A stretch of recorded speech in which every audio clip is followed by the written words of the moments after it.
ধীরে ধীরে বিজেপিকে বুঝতে পারাটা কঠিন হয়ে দাঁড়াচ্ছে। না, আমাদের স্টেট গভর্নমেন্টের কথা বলছি। স্টেট গভর্নমেন্ট ঠিকঠাকই কাজ করছে, কিছু জায়গায় একটু মিসক্যালকুলেশন হয়ে গেছে, বাট যাই হোক বাকি দিকগুলো দিয়ে মোটামুটি ঠিক কাজই করছে।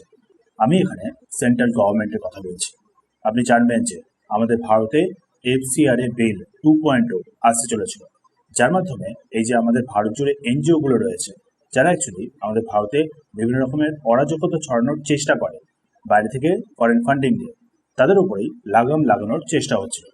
নাও এখন খবর আসছে যে আমাদের হোম মিনিস্টার মানে মাননীয় অমিত শাহ, তিনি হচ্ছে এই যে আমাদের পুরো ভারত জুড়ে যতগুলো ক্রিশ্চান মিশনারিজ রয়েছে বা হচ্ছে ক্রিশ্চান রিলিজিয়াস প্লেসেসগুলো রয়েছে, তাদের যে রিপ্রেজেন্টেটিভরা, তাদের সাথে এই FCRA বিল নিয়ে মিটিং করতে চলেছে।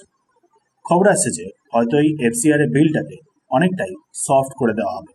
এদিকে দেখুন, আমাদের ভারতে জানেন UGCর রুল নিয়ে আসা হয়েছে, যার মাধ্যমে অ্যাকচুয়ালি বলতে পারেন ইনডাইরেক্টলি সে আমাদের ভারতের জেনারেল কাস্টে যারা রয়েছে মানে আপার কাস্ট, তারাই টার্গেটেড হচ্ছে। ঠিক সেই ব্যাপারটা নিয়ে বিগত কিছু সময় ধরে রাজস্থানে জয়পুরে ম্যাসিভ একটা প্রোটেস্ট চলেছে কর্নি সেনার তরফ থেকে। রিপোর্টস অনুযায়ী প্রায় বলতে গেলে 1 লক্ষ থেকে 2 লক্ষ মানুষ মিলে নাকি প্রোটেস্ট করেছে। তার উপর আবার আমাদের ভারতে যেরকম জানেন রিজার্ভেশনের ব্যাপারটা, সেটাকে নিয়েও তারা প্রোটেস্ট করছে। কর্নি সেনা মানে হচ্ছে রাজপুত।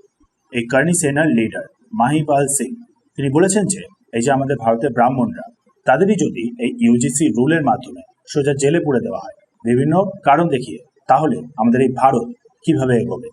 তার উপর হচ্ছে আমাদের ভারতের যে বৈশ্যরা, তাদেরকেই যদি কোনো একটা উল্টোপাল্টা নিয়মের মাধ্যমে জেলে পুরে দেওয়া হয়, তাহলে আমাদের ভারতের GDP কিভাবে এগোবে।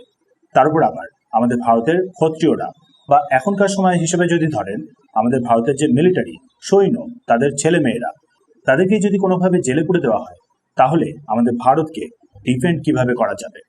সুপ্রিম কোর্ট বর্তমানে সেই UGC রুলটাকে হোল্ড করে রেখেছে, বাট অ্যাকচুয়ালি সবাই জানে যে সেই UGC রুলটাকে যদি রোল ব্যাক করতে হয়, তাহলে কিন্তু সেই বিলটাকে পার্লামেন্টেই পাস করতে হবে। সো তার জন্যই প্রোটেস্ট চলছে।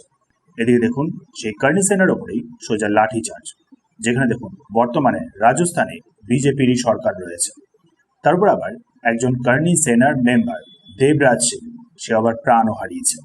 ভেবে দেখুন, যেখানে কিনা UGC রুলটাকে রোল ব্যাক করা হচ্ছে না, কোনো রকমের কোনো কথাবার্তা বলা হচ্ছে না, সেদিকে উল্টে FCRA বিলটাকে নিয়ে মিটিং। আশা করছি কেন্দ্রের বিজেপি হয়তো সঠিক স্টেপটাই নেবে।